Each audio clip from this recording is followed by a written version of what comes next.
पूर्ण परमात्मा पाप कर्म दंड को भी काट सकता है। अभी तक जिस भी संत व महापुरुष से मिले उन्होंने यही बताया कि पाप कर्म फल भोगने से ही समाप्त होगा। वो प्रभु कौन है जो पाप कर्म को काट देता है, वो काल के बंधन से छुड़वा देता है। उसका क्या नाम है, पूजा की विधि क्या है? कृपया अवश्य सुनिए जगत गुरु तत्वदर्शी संत रामपाल जी महाराज के अमृत वचन।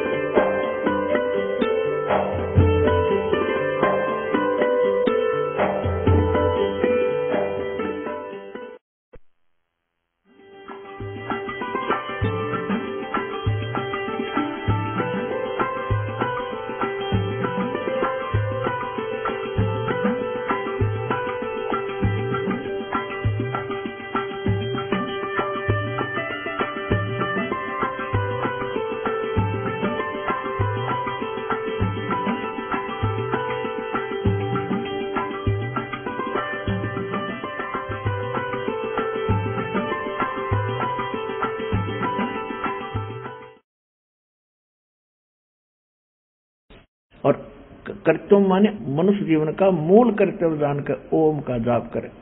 तो इसको अंतिम सांस तक, शरीर छूटते तक, जब तेरा शरीर नाश हो तब तक इसका सेवन कर। तो ये वेद ज्ञान है। और गीता अध्याय नंबर 8 के श्लोक नंबर 13 में कहा है, ये देखिएगा, श्रीमद् भगवत गीता उठा ली हमने, पवित्र वेद रख दिए। अब इसके 8वें अध्याय का 13वां श्लोक आपको दिखाते हैं। ये देखिएगा, अध्याय नंबर 8 का श्रीमद् भगवत गीता और श्लोक नंबर 13। हम संस्कृत पढ़ेंगे, परमात्मा ने योग्य कर दिए। ओम इति एकाक्षरम ब्रह्म व्यवहारन माम अनुसमरन ये प्रयाति तजंदेहम स याति परमाम गतिम। इनका अनुवाद यहां से शुरू होता है। इन्होंने दोनों का इकट्ठा कर दिया, 12 और 13 का, ये बल्कि अलग अलग होना चाहिए था। यहां से शुरू होता, जो पुरुष ओम माने ओम, ओम माने ओम, इस एक अक्षर रूप इति एकाक्षरम अक्षर रूप ब्रह्म को उच्चारण करता हुआ उसके अर्थ स्वरूप मां मुझ निर्गुण ब्रह्म का चिंतन करता हुआ शरीर को त्याग कर जाता है, वह पुरुष परम गति को प्राप्त होता है। ये अनुवाद इन्होंने ठीक नहीं करना है, पर थोड़ा बहुत मिला दिया, मिलता जुलता सा है। देखिएगा, अब देखिएगा, हम अपने हिसाब से करेंगे इसको।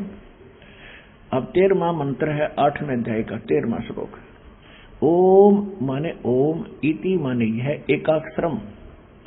ओम इति यानी यह, केवल यही। एकाक्षर माने एक अक्षर, ओम यही। ब्रह्म व्यवहारण माम अनुसमरण, माम ब्रह्म मुझ ब्रह्म का उच्चारण करके सिमरण करता हुआ, यह प्रयाति तजंदेहम जो शरीर त्याग कर जाता है, सयाति परमाम गति, वह परम गति यानी ओम के जाप से मिलने वाली परम गति को प्राप्त होता है। जो शरीर त्यागते समय तक भस्मांतम शरीरम, यजुर्वेद अध्याय नंबर 40 के श्लोक नंबर 15 वाला ये ज्यों का त्यों है। यही परमात्मा के सूक्ष्म वेद में है। राम नाम रटते रहो, राम नाम रटते रहो, जब तक घट में प्राण, कभू तो दीन दयाल के बनक पड़ेगी कान। यानी अंतिम सांस तक राम का नाम जपते रहो। अब कौन से राम का? गीता अध्याय नंबर 18 के श्लोक 62 में, गीता अध्याय नंबर 15 के श्लोक 4 में गीता ज्ञानदाता कहता है कि अर्जुन तू सर्वभाव से उस परमेश्वर की शरण में जा, उसकी कृपा से तू परम शांति को और शाश्वतम स्थानम यानी उस अमर लोक को प्राप्त होगा। 15वें अध्याय के 4थे श्लोक में कहा कि तत्वदर्शी संत मिलने के उपरांत उस तत्व ज्ञान रूपी इस शस्त्र से अज्ञान रूपी इस अंधकार में इस गुत्थी को काट के उसके पश्चात परमेश्वर के उस परम पद की खोज करनी चाहिए, जहां जाने के बाद साधक फिर लौटकर संसार में कभी नहीं आते और केवल उसी परमात्मा की भक्ति करो जिसने सारे संसार की संसार रूपी वृक्ष की रचना की है। अपनी भी साधना करने को नहीं कह रहा। यदि तूने उस स्थान को पाना है, अमरलोक को पाना है, सतलोक को पाना है और जन्म मरण का ये झंझट छुटवाना है, तो तत्वदर्शी संतों की खोज कर और उसी भगवान की भक्ति कर जो गीता ज्ञान दाता से अन्य है। अब पवित्र यजुर्वेद, पवित्र सूक्ष्म वेद और पवित्र श्रीमद् भगवत गीता में वेद ज्ञान, ये एक ज्ञान है, ये बिल्कुल सही है। अब ओम नाम से क्या प्राप्ति होती है? ब्रह्मलोक। इससे पहले थोड़ा सा आपको देवी पुराण दिखाऊंगा। पुण्यात्माओं, आप जी ने बहुत दिन सुन लिए राम कृष्ण और सुदामा की कथाएं। वो तो अच्छी बात है, धार्मिक व्यक्तियों को कोई ना कोई सहारा चाहिए था, हम उसमें लगे रहे। लेकिन अब जब बच्चे सियाने हो जाएं तो वो बच्चे जो स्कूल में पढ़ते हैं वो आजीवन पहली का कायदा नहीं पढ़ना चाहिए उन्होंने। अगर सफलता पानी है तो आगे की क्लासेज भी अटेंड करनी पड़ेंगी। तो वो सतलोक आश्रम बरवाला में उसे आगे की पढ़ाई जाती है, वो सुनिएगा। अब ओम नाम किसका है? ओम नाम से क्या प्राप्ति होती है ये देखिएगा। श्रीमद् देवी भागवत यानी श्री देवी पुराण गीता प्रेस गोरखपुर से प्रकाशित है। श्रीमद् देवी भागवत सचित्र मोटा टाइप, संक्षिप्त केवल हिंदी, संपादक हनुमान प्रसाद पोदार, चिमनलाल गोस्वामी, और ये यहां से प्रकाशित है। इसके मुद्रक और प्रकाशक हैं गीता प्रेस गोरखपुर। इसके 562 पृष्ठ पर आपको ले चलते हैं। उसमें क्या वर्णन है कि देवी यानी दुर्गा जी हिमालय राजा को ज्ञान बता रही है और वो कह रही है कि आप मेरी भक्ति भी छोड़ दो, केवल ब्रह्म की पूजा करो, ब्रह्म की। उसका ओम नाम है। ओम नाम का जाप ब्रह्म पाने का उद्देश्य करके करोगे तो आप ब्रह्म लोक में चले जाओगे, ब्रह्म के पास जो ब्रह्म लोक में रहता है। देखिएगा, ये है 562 पृष्ठ, संक्षिप्त देवी भागवत। हम नीचे आते हैं। देवी के द्वारा हिमालय को ज्ञानो उपदेश, ब्रह्म स्वरूप का वर्णन। श्री देवी जी कहने लगी, पर्वतराज, ये तो पहले अपने विषय बताती है, फिर कहती है उस ब्रह्म का क्या स्वरूप है यह बतलाया जाता है, जो प्रकाश स्वरूप सबके अत्यंत समीप सतीत हृदय रूप गुहा में सतीत होने के कारण गुहाचर नाम से प्रसिद्ध और महान पद अर्थात परम प्राप्य है। वह समस्त प्रजा के ज्ञान से परे है, उसमें किसी भी प्रजा को उसका ज्ञान नहीं है, अर्थात किसी की बुद्धि में आने वाला नहीं, यह तुम जानो। जो परम प्रकाश रूप, जो सूक्ष्म से भी अत्यंत सूक्ष्म है, जिसमें संपूर्ण लोक और उन लोकों में निवास करने वाले प्राणी सचित हैं, वही ये अक्षर ब्रह्म है। अब पुण्यात्मा इस परमात्मा के द्वारा दिए गए सूक्ष्म वेद रूपी पैमाने से आप इन सभी देवी और देवताओं के ज्ञान के सतर से परिचित हो जाओगे। अब ये देवी जी ब्रह्म को कहीं अक्षर ब्रह्म कह रही है, कहीं परम अक्षर कह रही है। देखो, और फिर गीता से प्रमाणित करेंगे आपको कि सरपुरुष अलग है, अक्षर पुरुष अलग है और परम अक्षर पुरुष वो सुप्रीम पावर है। यहां देखिए, वही अक्षर ब्रह्म है। देवी जी कह रही है, ब्रह्म को कह रही है, ब्रह्म ही अक्षर ब्रह्म है। वही सबके प्राण है, वही सबकी वाणी है और वही सबके मन है। वह यह परम सत्य और अमृत अविनाशी तत्व है, सौम्य उस वेदने योग्य लक्ष्य को तुम वेधन करो, मन लगाकर उसमें तन्मय हो जाओ। अब हम ज्यादा न करें, यहाँ के क्या करिए, अक्षर रूप ब्रह्म को लक्ष्य बनाकर वेदन करो। प्रणव यानी ओम तो धनुष है, जीवात्मा बाण है, ब्रह्म और ब्रह्म को उसका लक्ष्य कहा जाता है। यानी जीवात्मा ओम का जाप करे, ब्रह्म पाने का उद्देश्य रखे। अब यहाँ कहती है उस एकमात्र परमात्मा को यानी ब्रह्म को जाने, दूसरी सब बातों को छोड़ दे। अपनी पूजा को भी कह रही है, मेरी भी पूजा छोड़ दे तू। यही अमृत रूप परमात्मा के पास पहुंचाने वाला पुल है। संसार समुद्र से पार होकर अमृत स्वरूप परमात्मा को प्राप्त कराने का यह सुलभ साधन है। इस आत्मा का, परमात्मा का ओम के जप के साथ ध्यान करो। इससे अज्ञान अंधकार से सर्वथा परे और संसार समुद्र से उस पार जो ब्रह्म है उसको पा जाओगे, तुम्हारा कल्याण। ओम का जाप कर ब्रह्म प्राप्ति हो जाएगी। और वो कहाँ रहता है ब्रह्म? वह है, 563 पर पढ़ रहे हैं, वह है यह सबका आत्मा ब्रह्म, ब्रह्मलोक रूप दिव्य आकाश में स्थित है, ब्रह्मलोक में रहता है। ठीक। अब श्रीमद देवी भागवत में देवी जी ने स्वयं बता दिया, ओम का जाप कर, ये ब्रह्म का मंत्र है, इसके जाप से ब्रह्म प्राप्ति हो जाएगी, वो ब्रह्म लोक में चला जाएगा, वो वहां रहता है। अब गीता अध्याय नंबर 8 के श्लोक नंबर 16 में कहा है कि ब्रह्म लोक में गए हुए प्राणी भी जन्म मृत्यु के अंदर है। देखिएगा, ये है श्रीमद् भगवत गीता, हमने अब उठा ली, श्री देवी पुराण रख दी। ये 8वां अध्याय, ये 8वां अध्याय, और इसका हमने 13 पढ़ लिया। देखिए 16 में, 8वें अध्याय का 16वां श्लोक क्या देता, प्रमाण देता है कि हे अर्जुन, ब्रह्मलोक पर्यंत सब लोग पुनरावर्ती में हैं।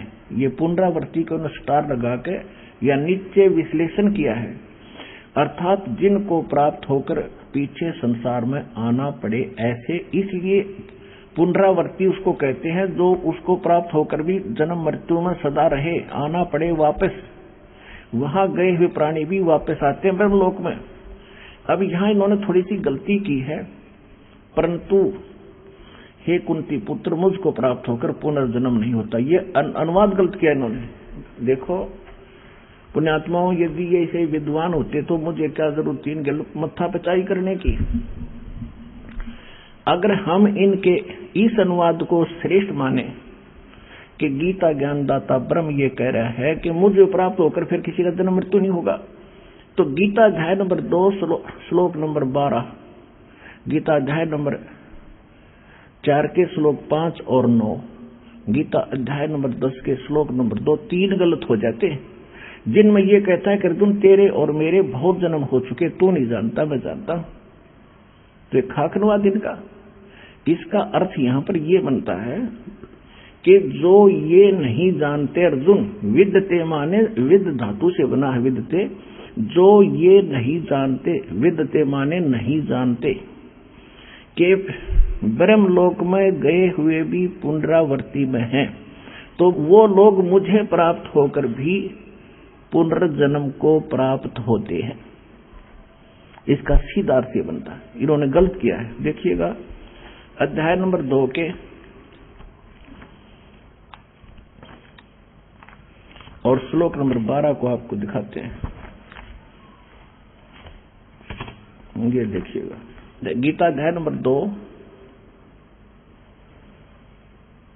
और श्लोक नंबर ये 12, इसमें कहा कि अर्जुन न तो ऐसा है कि मैं किसी काल में नहीं था, अथवा तू नहीं था, अथवा ये राजा लोग नहीं थे, और नहीं ऐसा है कि ऐसा है कि इससे आगे हम सब नहीं रहेंगे। यानी तेरी मेरी, तू और मैं पहले भी जन्मे थे, आगे भी जन्मते रहेंगे। फिर देखिए अब चौथे अध्याय के 5 और 9 में, ये है श्रीमद् भगवत, ये है चौथा अध्याय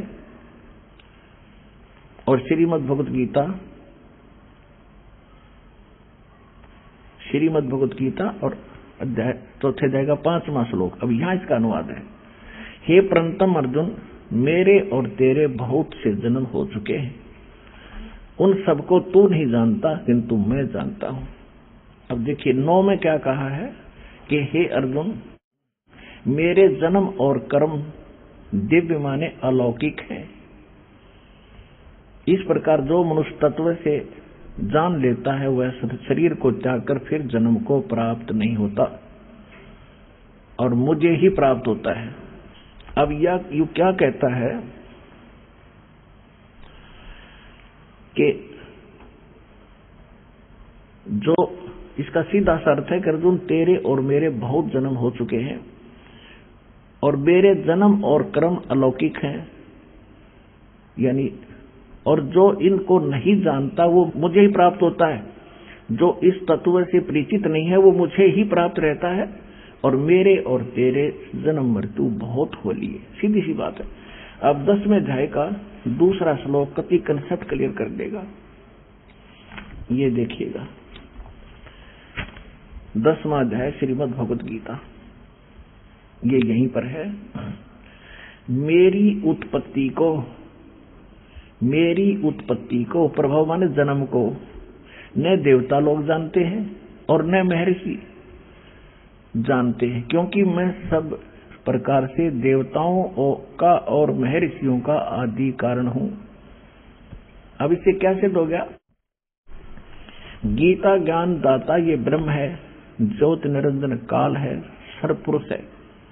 इसका जन्म परमात्मा कबीर जी से हुआ। एक अंडे में उसके वचन शक्ति से एक आत्मा उसमें प्रवेश हुई, तब ये परमात्मा के वचन से इसका जन्म हुआ। और इस ज्योति निरंजन से और दुर्गा से ब्रह्मा विष्णु महेश और सब अन्य प्राणियों की उत्पत्ति हुई। तो ये कह रहा है कि मेरे जन्म को न देवता जानते, ब्रह्मा विष्णु महेश, न ये ऋषि जान सकते, क्योंकि ये मेरे से जन्मे हैं। तो जैसे पिता की डेट ऑफ बर्थ संतान नहीं जानते, पिता के जन्म को संतान नहीं जान सकती, दादा बता सकता है। तो सबके जो दादाजी, सबके जनक कबीर परमेश्वर जी ने आकर हमें बताया है इसके जन्म को, और जो आज दास ने आपके सामने खोला है।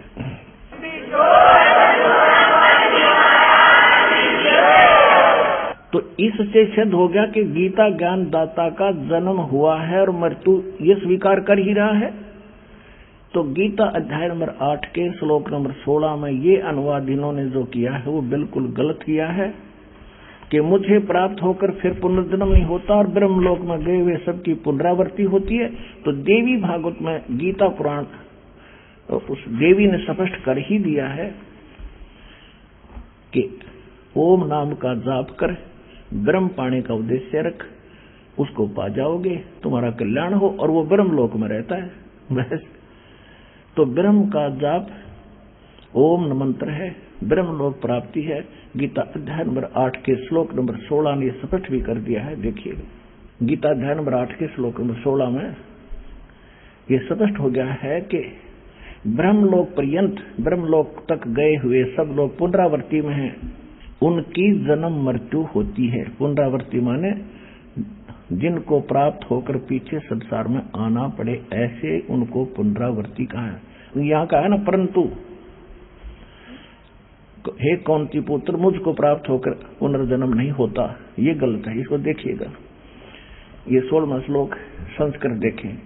आप ब्रह्म भुनाथ ब्रह्मलोक पर्यंत, लोका यानी सभी लोक, उसमें गए हुए पुनरावृत्ति न, वहां गए हुए सभी लोकों में, ब्रह्मलोक तक जितने लोक हैं सब में पुनरावृत्ति होती है, वहां गए हुए प्राणियों का जन्म मृत्यु होता है। अर्जुन माम उपेते तू कौनते पुनर्जन्म न विदते, इसका अर्थ है न विदते, जो ये नहीं जानते कि ब्रह्मलोक तक गए हुए सभी प्राणी पुनरावृत्ति में, उस जो ये नहीं जानते, अर्जुन माम उपेते, मुझे प्राप्त, तू माने मुझे प्राप्त होकर भी कौनते पुनर्जन्म, उनका पुनर्जन्म होता है। ये इसका यथार्थ अनुवाद है।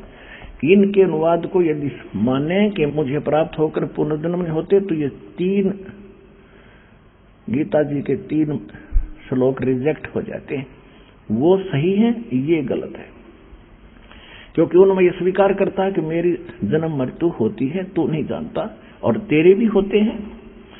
तो अब हम आते हैं, ये स्पष्ट हो गया कि जो ज्ञान हमारा सूक्ष्म वेद इन सबका एक सबको जांचने का पैमाना है सूक्ष्म वेद, और सूक्ष्म वेद आज तक कोई जाना नहीं इस दास के अतिरिक्त या उन महापुरुषों के अतिरिक्त जिनको भगवान सीधे मिले थे, जिनके शुभ नाम दास बहुत बार आपको गिनाता है। कौन कौन?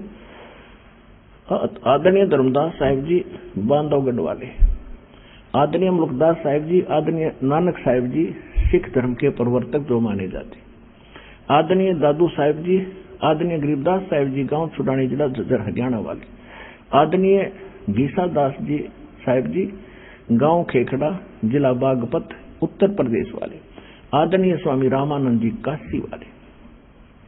इन महापुरुषों को परमात्मा सीधे मिले थे, उनको छोड़कर, और उसके बाद इस दास के अतिरिक्त इन गूढ़ रहस्यों को जानने वाला इस पृथ्वी पर नहीं था। और उनको हिदायत थी कि अभी इनको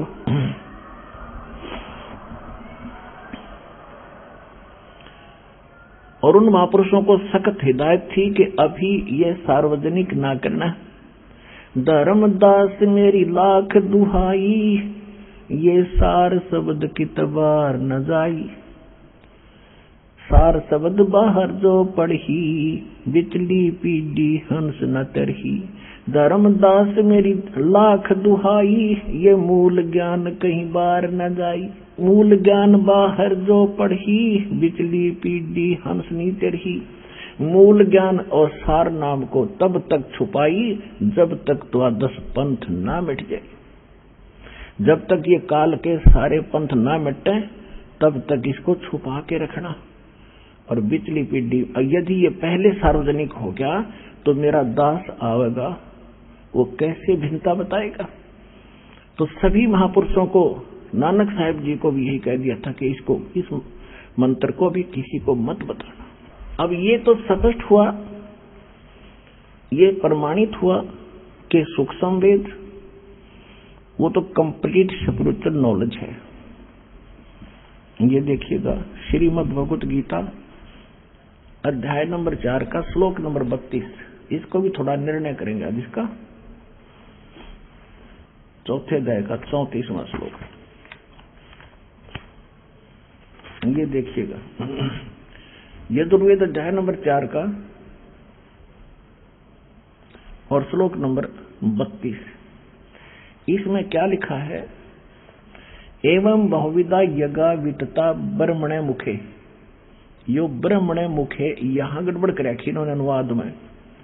कर्मजान विदितान सर्वान एवं ज्ञात्वा विमोक्ष से। इन्होंने अनुवाद कैसा किया है कि इस प्रकार और भी बहुत तरह के, यानी ये पहले जो बताए हैं 25 से लेकर, ये 25 से लेकर 30 तक का जो ज्ञान पहले बताया इसने, ये चौथे अध्याय का चौथा अध्याय और 25वें श्लोक से ने शुरू किया है कि दूसरे अपने माने कुछ दूसरे योगीजन देवताओं के पूजन रूपी यज्ञ माने धार्मिक अनुष्ठान, धार्मिक कार्यों का अनुष्ठान बलि भारती अनुष्ठान किया करते हैं। कुछ तो देवताओं की पूजा करते हैं और कुछ ब्रह्म अग्नि, ये परब्रह्म नहीं, ब्रह्म की पूजा करते हैं। और कुछ आत्म यानी अपने आत्म चिंतन ही करते रहते हैं। और कुछ कान आदि इंद्रियों को रोक राख के संयम करके हठ योग करते हैं, कुछ हवन किया करते हैं, कुछ वैसे ही का सब शरीर में शब्द सुनते रहते हैं। और 27 में फिर कहा है कि दूसरे योगी जन इंद्रियों की संपूर्ण क्रियाओं को और प्राणों की समस्त क्रियाओं को ज्ञान से प्रकाशित आत्म संयम योग में अग्नि में हवन किया करते हैं। यानी कुछ ऐसे कहते हैं कि बस आंख बंद करके बैठ जा और सांस बाहर आओ उस पर ध्यान रख, अंदर जाओ उस पर ध्यान रख। ये उनकी साधना है। सांस पर ना ध्यान करेगा तब भी आ जा रहा है। सांस को तो सिमरण करना है उस मंत्र के साथ। तो यहां देखो 28 में क्या कहा है कि कुछ कई प्रकार के द्रव्य संबंधी यज्ञ करते हैं, जैसे भंडारे कर दिए, कांबड़ बांट दिए। कुछ तपस्या करते हैं, हठ योग करते हैं, और कुछ योग करते हैं, केवल योग अभ्यास। जैसे कुछ ये देखो टीवी का ऊपर न पैर कर लिए, तले न सर घनी देर तक खड़े रहे, कोई पेट न घुमा घुमा, कति इससे काम लागे रहे, कुछ ऐसा भक्ति समझते हैं। अब आगे देखो, चौथे अध्याय हम 28वां पढ़ रहे हैं। यहां से योग रूप करते हैं, और कुछ अहिंसावादी तीक्ष्ण व्रतों से युक्त यत्नशील पुरुष स्वाध्याय रूप ज्ञान यज्ञ करते हैं। कुछ तो अहिंसावादी तीक्ष्ण व्रत, जैसे मुंह पर पट्टी बांध कर नंगे पैरों घूमना, सूर्यास्त होने के बाद खाना नहीं खाना, इस तरह की ये जो करते हैं, कुछ तो ऐसा करते हैं। और कुछ स्वाध्याय करते हैं, गीता का पाठ कर लिया, वेदों के कुछ मंत्र पढ़ लिए, जप जी का जाप कर लिया। कहती सभी के सभी अपने और दूसरे कितने योगी जन अपान प्राणवायु को हवन करते हैं, यानी प्राण ये योगिक क्रिया करते हैं प्राणायाम आदि करके, और अपने आप को रिलैक्स महसूस कराते हैं, बस यही भक्ति है। तो ये प्राण वायु में अपान वायु को हवन करते हैं। और अन्य कितने ही नियमित आहार यानी अल्पाहार करते हैं, एक बार खाना खा लिया, सारा दिन में एक रोटी या केवल दूध पी लिया। प्राणायाम पुरुष प्राण और अपान की गति को रोककर प्राणों को प्राणों में ही हवन किया करते हैं, यानी सांस मध्य को देखते रहते हैं। और ये सभी साधक यज्ञों द्वारा पापों का नाश कर देने वाले, यज्ञों को जानने वाले हैं। इसका अर्थ ये है कि ये सभी जो क्रिया कर रहे हैं, ये अपनी साधना को पाप नाशक जानते हैं, इसलिए कर रहे हैं। जब इनको पता चल जाएगा तो डरे ढोरे हो तो कौन करेगा इनको? कोई भी जो साधना कर रहा है उसको सही मान रहा है तभी तो कर रहा है। अब आपको पता चला, आपने त्याग दी तुरंत, नहीं तो पहले आप इसी में फाइनल मान रहे थे, जैसी भी साधना कर रहे थे। इसका ये अर्थ है। अब 32वें श्लोक पर आते हैं हम, चौथे अध्याय के 32वें श्लोक देखिएगा, अध्याय नंबर 4 का अब श्लोक नंबर 32। इसमें कहा है कि इस प्रकार, इनका अनुवाद पढ़ते हैं, इस प्रकार और भी बहुत तरह के यज्ञ इन्होंने यहां गड़बड़ कर दी। ब्रह्मणे मुखे का अर्थ कर दिया वेद की वाणी में, नहीं, ये लिखना था सच्चिदानंद घन ब्रह्म की वाणी। मुख माने मुख कमल से जो बोलता है, ब्रह्मणे माने क्या है ये दिखा। अपना आत्मा गुरु बिन काहू न पाया ज्ञाना, जो थोथा बुस छड़े मूड किसाना। गुरु बिन वेद पढ़े जो प्राणी, समझन सारे रहे अज्ञानी। ये सारे अज्ञानी थे, किसी को भी कख पता नहीं था अध्यात्म मार्ग का, और बने बैठे थे मैं ऋषि मुरलेश्वर आचार्य और शंकराचार्य। अपना जीवन नाश किया, हमारे पूर्वज डबो दिए, भूत बनवा दिए। अब ये दास बताएगा आपको ज्ञान। देखिएगा अध्याय नंबर 17 श्रीमद् भगवत गीता और 23वें श्लोक में, ओम तत्सत इति निर्देश है ब्रह्मणे तिर्विधय समर्थ तिर्विधय ब्राह्मणा तेन वेदा च यज्ञा च विहिता पुरा। 23 नंबर इसमें अनुवाद सही किया इन्होंने। ओम ओम तत् तत् सत सत, तत् और सत का इन्हें सपने में बिना पता लग गया। अब ये गूढ़ रहस्य हैं। आज का जो सत्संग है विशेष होगा आपके लिए। ये ओम तत् सत ये 3 मंत्र हैं। किसके? ये देखिए इन्हीं के शब्दों में। ऐसे ये त्रिविधय 3 प्रकार का ब्रह्मणे माने सच्चिदानंद घन ब्रह्म का नाम कहा है। तो ब्रह्मणे माने सच्चिदानंद घन ब्रह्म, यानी परम अक्षर ब्रह्म, सच्चिदानंद घन ब्रह्म। ब्रह्मणे माने सच्चिदानंद घन ब्रह्म। अब देखिए, यानी गीता ज्ञान दाता से अन्य वो परम अक्षर ब्रह्म है। जैसे गीता अध्याय नंबर 7 के श्लोक नंबर 29 में गीता ज्ञान दाता ने कहा कि अर्जुन, जो मेरे इस ज्ञान का आश्रय कर लेगा कि तत्वदर्शी संत की खोज कर लेगा, उसके पश्चात जो जरा और मरण से छूटने के लिए वो प्रयत्न करते हैं, इस संसार की किसी वस्तु की इच्छा नहीं रखते, तो वो व्यक्ति उस तत्व ब्रह्म से और सारे धातुओं से और सब कर्मों से परिचित है। 8वें अध्याय के प्रथम मंत्र में गीता ज्ञानदाता से अर्जुन ने प्रश्न किया कि हे भगवान, फिर वो तत्व ब्रह्म क्या है? गीता ज्ञानदाता ने तीसरे श्लोक में 8वें अध्याय में कहा है वो परम अक्षर ब्रह्म है। देखिएगा, ये भी कंसेप्ट क्लियर करेंगे। ये 7वां अध्याय 29वां श्लोक, ये केवल मूल पाठ है। इसमें लिखा है कि जरा मरण मोक्षाय, जरा माने वृद्धावस्था, मरण माने मृत्यु, मोक्षाय माने मोक्ष के लिए, माम आश्रिता यतंती ते, मेरा इस ज्ञान का आश्रय कर लेते हैं कि तत्वदर्शी संत को खोज ले। उसके खोजने के बाद ये ते जो खोज लेते, ते माने वे, ब्रह्म तत्विदु, तत्व ब्रह्म उस ब्रह्म को जानते हैं, दर्शनम अध्यात्म कर्म से अखिलम, के सारे अध्यात्म को और सभी कर्मों से वो परिचित हैं। अब इनका अनुवाद देखते हैं। जो मेरे शरण होकर जरा और मरण से छूटने के लिए यत्न करते हैं। ये जरा मान लिखना था, वृद्ध अवस्था का कहर, बुढ़ापे के दुख से और मृत्यु के दुख से छूटने के लिए जो प्रयत्न करते हैं, वे ते माने वो व्यक्ति, तत् ब्रह्म, तत् ब्रह्म, तत् माने उस, ब्रह्म माने ब्रह्म यानी काल को, संपूर्ण अध्यात्म को और तथा संपूर्ण कर्मों को जानते हैं। अब यहाँ अर्जुन ने पूछा, 8वां अध्याय सामने है, बिल्कुल एक श्लोक और बीच में है 30वां। इसमें कोई विशेष नहीं कहा कि जो मुझे जानते हैं वो मुझे ही प्राप्त होते हैं, बस अंतकाल में मुझे ही जानते हैं और मुझे ही जानते हैं, बस मेरे तक ही उनकी बुद्धि सीमित है। फिर यहाँ 8वें अध्याय के प्रथम मंत्र में अर्जुन ने पूछा, किम तत्ब्रह्म किम अध्यात्म किम कर्म पुरुषोत्तम अधिभूत च किम प्रोक्तम अधिदेवम किम उच्यते। वह तत्व ब्रह्म क्या है? इसका उत्तर अध्याय नंबर 8 के और श्लोक नंबर 3 में दिया है। वह परम अक्षर ब्रह्म है। अक्षरम ब्रह्म परमम, परम अक्षर ब्रह्म है। अपुणात्मा आपकी पीएचडी करवा दूंगा और अंगुलियां पर नोट करवा दूंगा सारे शास्त्रों के श्लोक मंत्र, चाहे ब्रह्मा जी और विष्णु आजी हो आपके सामने, चाहे शिव जी आजी हो, सबके ज्ञान में परास्त कर दोगे उनको।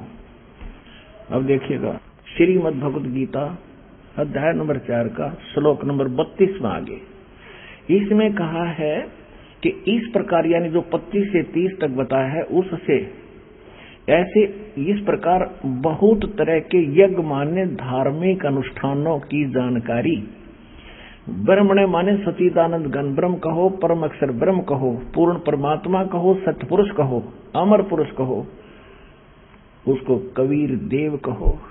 वो कबीर परमात्मा सह शरीर सतलोक से चलकर आता, ये वेद बताते हैं कि अपने मुख कमल से वो कवियों की तरह आचरण करता हुआ अपने तत्व ज्ञान का प्रचार करते हैं। वो तत्व ज्ञान है, वो सूक्ष्म वेद है, वो सच्चिदानंद घन ब्रह्म की वाणी है, वो कबीर वाणी है जो भगवान खुद बोलते हैं अपने मुख से। और इसमें मूल पाठ में संस्कृति स्पष्ट करती है, ब्रह्मणे मुखे, मुख माने मुंह, मुख, और ब्रह्मण माने सच्चिदानंद घन ब्रह्म यानी परम अक्षर ब्रह्म। परम अक्षर ब्रह्म के मुख से उच्चरित वाणी में धार्मिक यज्ञों यानी धार्मिक अनुष्ठानों की जानकारी विस्तार से कही गई है, वो तत्व ज्ञान है। देखो, अब चौथे अध्याय का 32वां श्लोक आपको 10 अनुवाद करके समझा रहा है। इस प्रकार और भी बहुत तरह के यज्ञ माने धार्मिक अनुष्ठान सच्चिदानंद घन ब्रह्म की वाणी में, परमेश्वर के मुख से उच्चरित वाणी में, कबीर वाणी में, उस तत्व ज्ञान में विस्तार से कहे गए हैं। उन सबको तू, ये कहता कर्म जान, मन इंद्री और शारीरिक क्रियाओं द्वारा संपन्न होने वाले जान। कर्म जान माने परमात्मा जो ज्ञान देगा सूक्ष्म वेद में, वो क्रियाएं काम करते करते करनी होती हैं। शारीरिक क्रियाओं को काम करते करते उसका सेवन और ध्यान भजन करना होता है। कर्म जान यानी मन इंद्रियों और शारीरिक क्रियाओं द्वारा संपन्न होने वाले जान, वो ऐसे होते हैं। इस प्रकार तत्व से जानकर उनके अनुष्ठान द्वारा कर्म बंधन से तू सर्वथा मुक्त हो जाएगा। अब ये स्पष्ट हो गया कि सूक्ष्म वेद वो है जो परमात्मा स्वयं आकर अपने मुख कमल से बोलता है। वेद भी यही बताते हैं कि वो परमात्मा सतलोक में रहता है, वहां से सह शरीर आता है गति करके और अच्छी आत्माओं को मिलते हैं, उनको ज्ञान से परिचित कराते हैं, यथार्थ ज्ञान और कवियों की तरह आचरण करते हुए वो गूढ़ रहस्यों और गुप्त मंत्रों को आविष्कृत करते हैं। अब ये स्पष्ट हो गया। अब चौथे अध्याय के 34वें श्लोक में आपको बताते हैं। ये है गीता अध्याय नंबर 4 का और श्लोक नंबर 34। उस तत्व ज्ञान को जो परमात्मा स्वयं अपने मुख कमल से बोलते हैं वो ज्ञान तत्व ज्ञान है। उस ज्ञान को तत्वदर्शी ज्ञानियों के पास जाकर समझ उनको भली भांति दंडवत प्रणाम करने से प्रणिपाते और उनकी सेवा करने से, कपट छोड़कर प्रसन्न करने से, सरलता पूर्वक प्रसन्न करने से वे परमात्म तत्व को जानने वाले तत्वदर्शनी व तत्वदर्शी संत विद्वान ज्ञानी माने विद्वान पुरुष तुझको तत्व ज्ञान का उपदेश करेंगे। अब वो तत्व ज्ञान है जो स्वयं परमात्मा अपने मुख कमल से बोलता है। वो कैसे आता है? ये थोड़ा सा ऋग्वेद को भी साथ लेंगे हम, देखिएगा। ऋग्वेद 9-10 मंडल ये इकट्ठे ही अनुवादित है। ये कहां से छपा है? प्रकाशक है सार्वदेशिक आर्य प्रतिनिधि सभा, महर्षि भवन रामलीला मैदान, नई दिल्ली से, और ये यहां से छपा है। अब इसके हम थोड़े से श्लोक पढ़ेंगे, घना कंसेप्ट क्लियर हो जाएगा। ये है ऋग्वेद मंडल नंबर 9 सूक्त 86 मंत्र 26। इसमें क्या कहा है?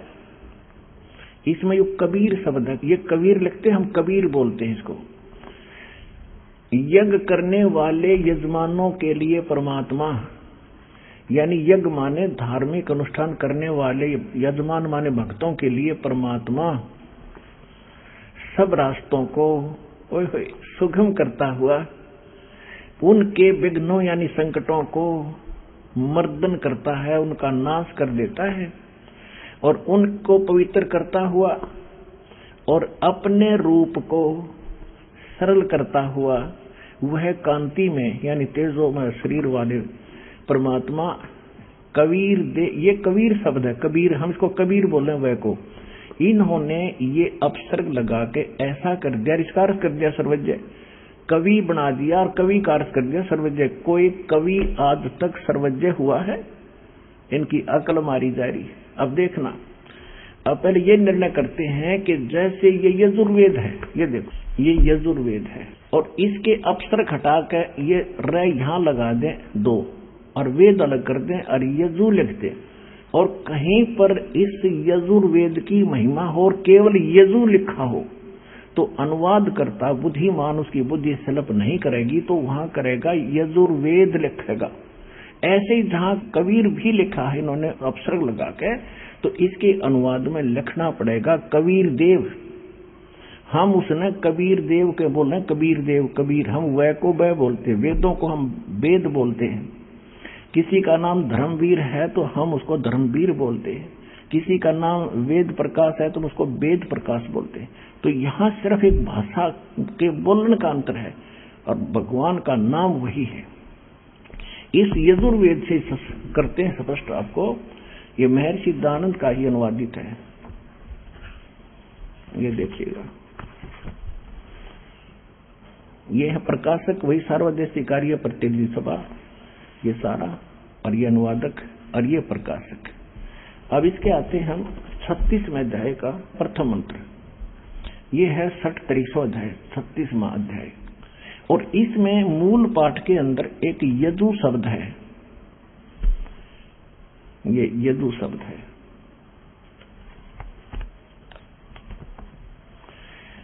रच्चम वाचम परपदे मनो यजु परपदे, ये यजु शब्द है ओनली। ये यजुर्वेद की महिमा है यहाँ पर। तो यहाँ पर इस महर्षि दानंद ने ठीक अनुवाद कर दिया।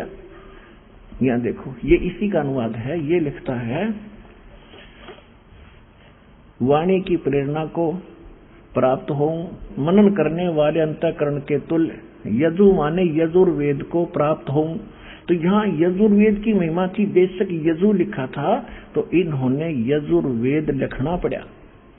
अगर यजु भी लिखा है तो ये अंडरस्टूड है कि उसको समझाने के लिए यजुर्वेद लिखना पड़ेगा कि यजुर्वेद के विषय में कहा जा रहा है। ठीक इसी प्रकार अब हम फिर आते हैं इस ऋग्वेद के ऊपर। ये वहीं से प्रकाशित, आपको ये यहां से, ये इसके प्रकाशक है वही दो, और ये यहां से ये प्रकाशित है। अब हम ऋग्वेद मंडल नंबर 9 सूक्त 86 का मंत्र 26 फिर पढ़ेंगे। ये देखो 26, यज्ञ करने वाले यजमान माने भक्तों के लिए, यज्ञ माने धार्मिक अनुष्ठान यानी भक्ति करने वाले भक्तों के लिए परमात्मा सब रास्तों को सुगम करता है हुआ उनके विघ्नों यानी संकटों का नाश करता है, मर्दन करता है और उनको पवित्र करता हुआ और अपने रूप को सरल करता हुआ। परमात्मा का वहां सतलोक में शरीर की शोभा इतनी है, एक रोम में, एक बाल में, रोमकूप में करोड़ सूर्य मिला दे, करोड़ चंद्रमा, इतना नूर है। और पूरी बॉडी का कितना हो गया, मनुष्य दृश्य है परमात्मा। तो अगर वो एज इट इज यहाँ आ जाता, हमारी आंखें बंद हो जाए, हम देख नहीं सकते।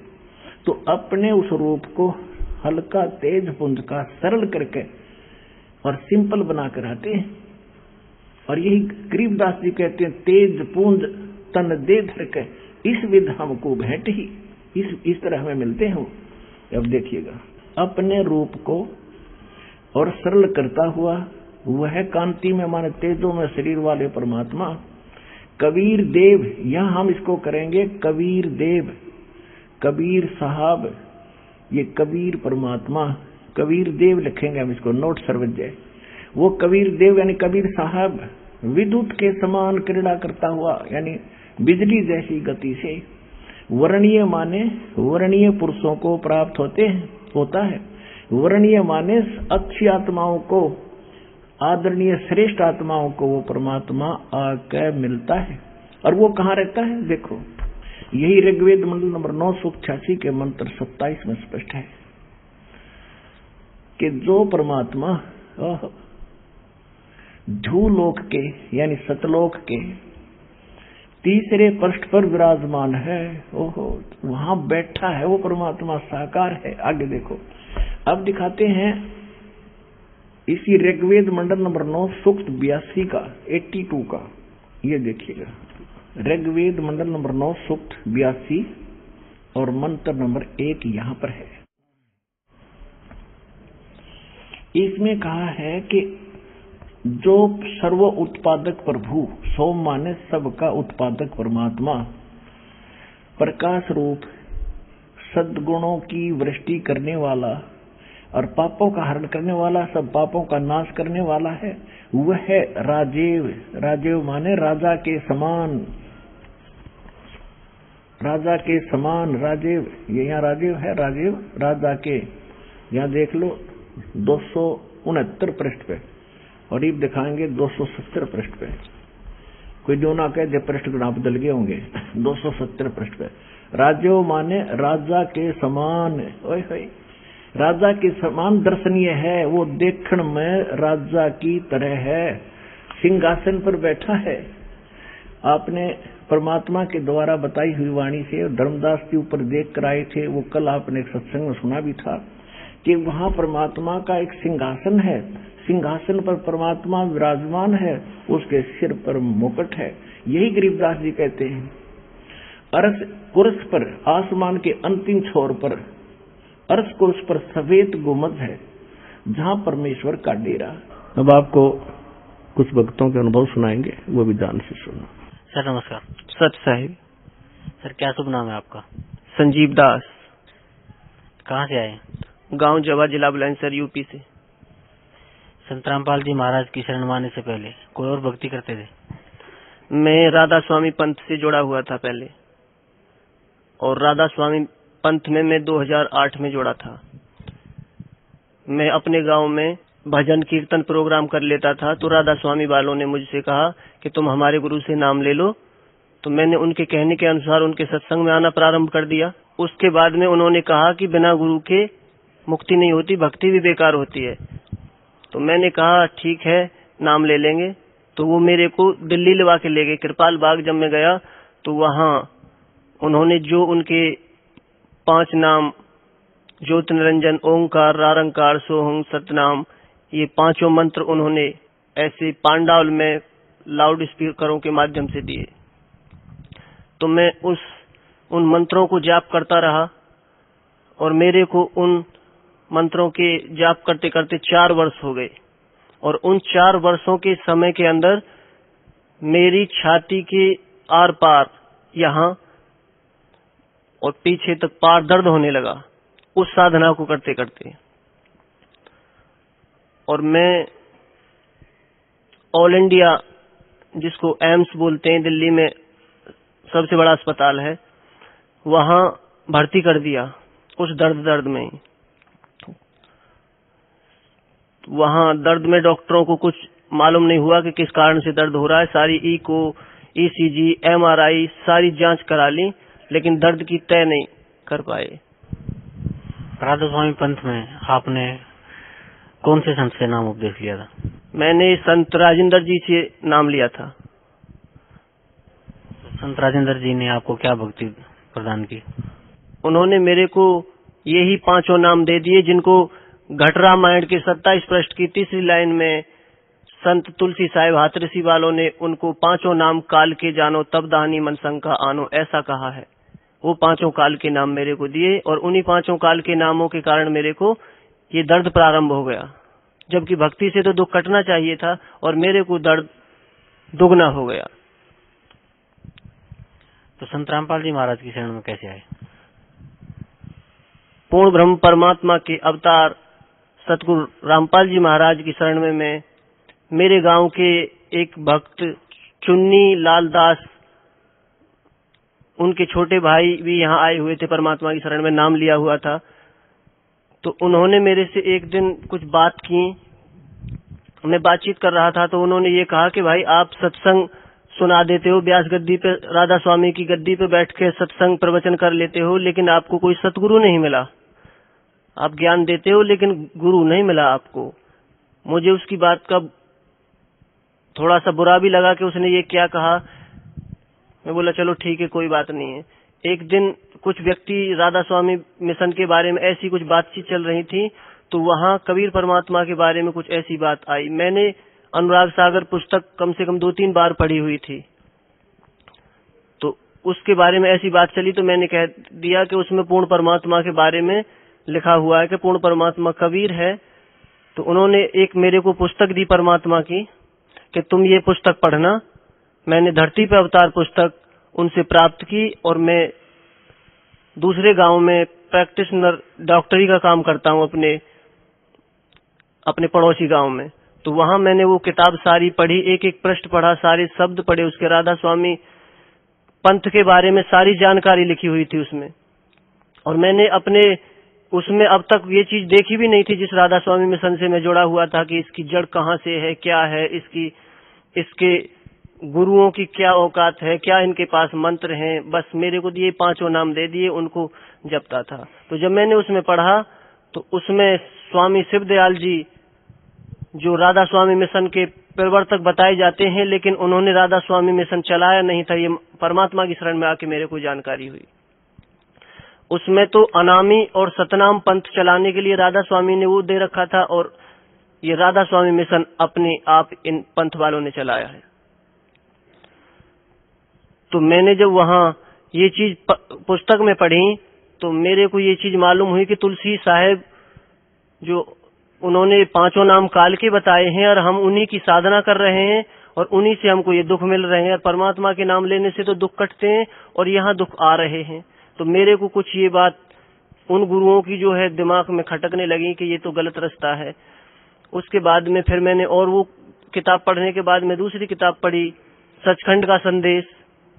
उसमें भी ऐसे ही प्रमाण दिए हुए थे, सारे वर्णन, राधा स्वामी मिशन की पूरी जानकारी दी थी। तो मैंने देखा कि इसमें सारी सच्चाई लिखी हुई है। उनका जो राधा स्वामी पंथ का जो प्रवर्तक जिसको शिवदयाल जी बताते हैं, उसका उनकी जो पुस्तक है जीवन चरित्र में ये बताते हैं कि उसका कोई गुरु नहीं था और उसने 18 घंटे कोठरी में अकेले बैठ के हठ योग किया था, जिसका किसी शास्त्र में प्रमाण नहीं है। और हमको भी वो 2.5 घंटे भजन करने के लिए कहते थे। अब सुबह शाम आदमी काम करके 2.5 घंटे बैठ के कौन भजन करेगा? तो हम थोड़ा बहुत जितना होता था कर लेते और सत्संग में रविवार को चले जाते थे। लेकिन वहां हमारा जो आत्मिक संतुष्टि थी वो हमको संतुष्टि नहीं मिली। फिर जब उसमें और आगे पढ़ी, सारे उसमें वर्णन दे रखे कि गुरु नहीं बदलना चाहिए, ये गुरु ऐसा बताते हैं, और परमात्मा कहते हैं कि जब तक गुरु मिले ना सांचा तब तक गुरु करो 10 पांचा। तो हमने देखा कि ये तो कहते हैं कि गुरु नहीं बदलना चाहिए, जैसे पतिव्रता स्त्री को अपना पति परमात्मा मान के किसी और के बारे में नहीं सोचना चाहिए, ऐसे ही अपने गुरुओं के बारे में बताते थे। लेकिन हमने जब परमात्मा की वाणी में ये शब्द सुना, ज्ञान गंगा इन सारी पुस्तकों में, तो ये ज्ञान हुआ कि परमात्मा कबीर देव हैं और वास्तविक भक्ति मार्ग जो है कबीर पंथी है, उसी में सत्य भक्ति मार्ग मिल सकता है।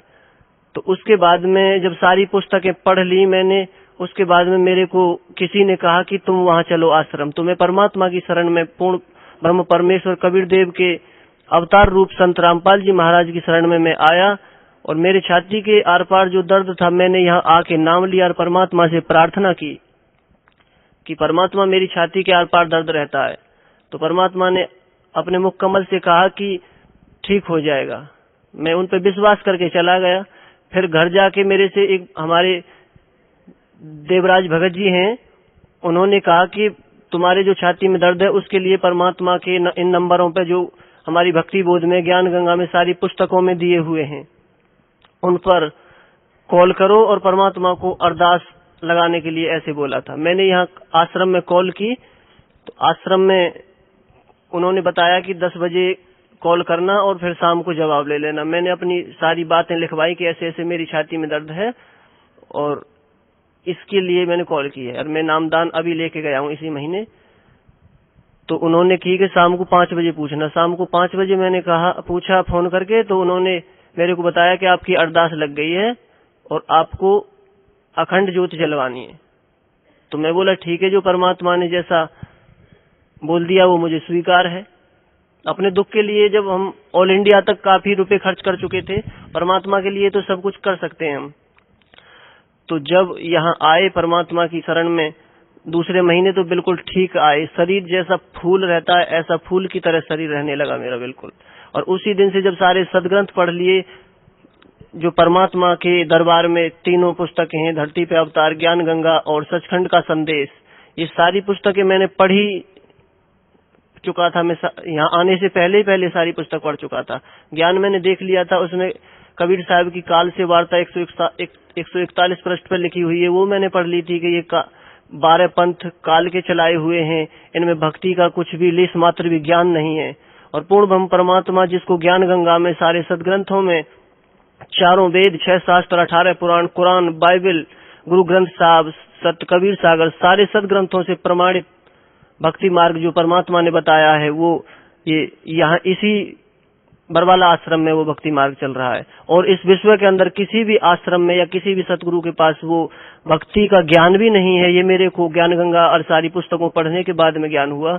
मैंने गीता 5 बार पढ़ी हुई थी, लेकिन गीता पढ़ने के बाद में मेरे को एक श्लोक याद नहीं था। मुझे ये भी पता नहीं था कि गीता में नैनम छिंदंती शस्त्राणी ये किस उसमें दे रखा है। और जबकि परमात्मा की शरण में आने के बाद में ये सारा मालूम हो गया कि दूसरे अध्याय के 23वें श्लोक में इसको वर्णन दिया है। यदा यदा ही धर्मस्य कहाँ लिख रहा है, उसको 4थे अध्याय के 7वें श्लोक में दिया है। ये सारा वर्णन जब देखा कि तत्वदर्शी संत की शरण में जाने के लिए कहा है परमात्मा ने, तो 4थे अध्याय के 34वें श्लोक में उसका सारा वर्णन दिया।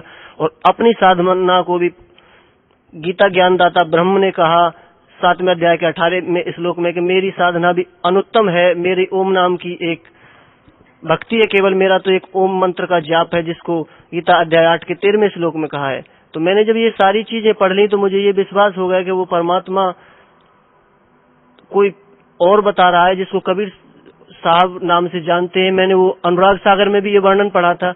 लेकिन मैं राधा स्वामी मिशन में जब सत्संग सुनने गया था एक बार, तो वहां किसी व्यक्ति ने, कोई केपी सिंह नाम के डॉक्टर थे, मैं भी प्रैक्टिशनर हूँ गांव में, तो उनसे संबंध थे, मैं बात कर लेता था। तो उन्होंने कहा था कि कोई परमात्मा एक है और सतगुरु भी इस धरती पर एक ही है। जब उनकी ये किताब मैंने पढ़ ली तब मुझे उनकी ये बात याद आई कि वो कह तो रहे थे कि राजेंद्र जी ही ये सारे संसार में सतगुरु हैं, लेकिन मुझे यहाँ याद आया कि राजेंद्र जी को तो कह का भी ज्ञान नहीं था। वो तो अपने गुरुओं की लिखी हुई पुस्तक, जिसको जयमल सिंह, सावन सिंह जी उनके नीचे, उसके बाद में कृपाल सिंह, फिर दर्शन सिंह, फिर राजेंद्र सिंह, ये तो पिता पुत्र की गद्दी संभालते हुए इनको वही ज्ञान देते आ रहे हैं जो बाप बेटा एक दूसरे का सीखता है। और इनको अपने सदग्रंथों का भी ज्ञान नहीं है। वो परमात्मा कहते हैं कि वेद कतेब न झूठे भाई झूठे हैं जो समझे नहीं। यानी इन्होंने वेद शास्त्रों का सहारा लेकर और अज्ञान का वो प्रचार किया है, परमात्मा के नाम को डुबाना चाहा, काल की महिमा को इन्होंने उजागर किया इस विश्व के अंदर। इन्होंने राधा स्वामी मिशन के एक हाथरस वहां आगरा में जय गुरुदेव जी हुए हैं, मथुरा में, तो उनकी किताब में भी ऐसी चीज लिखी हुई थी। उनकी परमात्मा की इसने सुनी कि परमात्मा ने कहा, परमात्मा के बारे में उन्होंने कहा है कि परमात्मा इस धरती पे आ चुका है, जिसकी शाकाहारी पत्रिका 7 सितंबर 1971 में स्पष्ट वर्णन है कि वो परमात्मा धरती पे आ चुका है और वो 20 वर्ष का हो चुका है। तो किसी ने पूछा कि वो कौन है, कि समय आने पर सबको सब कुछ पता चल जाएगा। तो ऐसे ऐसे सब प्रमाण देखने के बाद में मुझे पक्का दृढ़ विश्वास हो गया। फिर मेरे पास अनुराग सागर, कबीर, शबद सागर, कबीर साहब के कई किताब हैं मेरे पास में, मैंने सारी देखी। और अमृत, कबीर अमृत वाणी, और ये सारी पुस्तकें। फिर गीता के अध्याय 18 के 62 में श्लोक में परमात्मा की शरण में जाने के लिए अर्जुन से कहा है कि मेरी शरण में रहेगा तो युद्ध भी करना पड़ेगा। गीता अध्याय 8 के 7वें श्लोक में। वो परमेश्वर कौन है जिसकी शरण में जाने के लिए कह रहे हैं?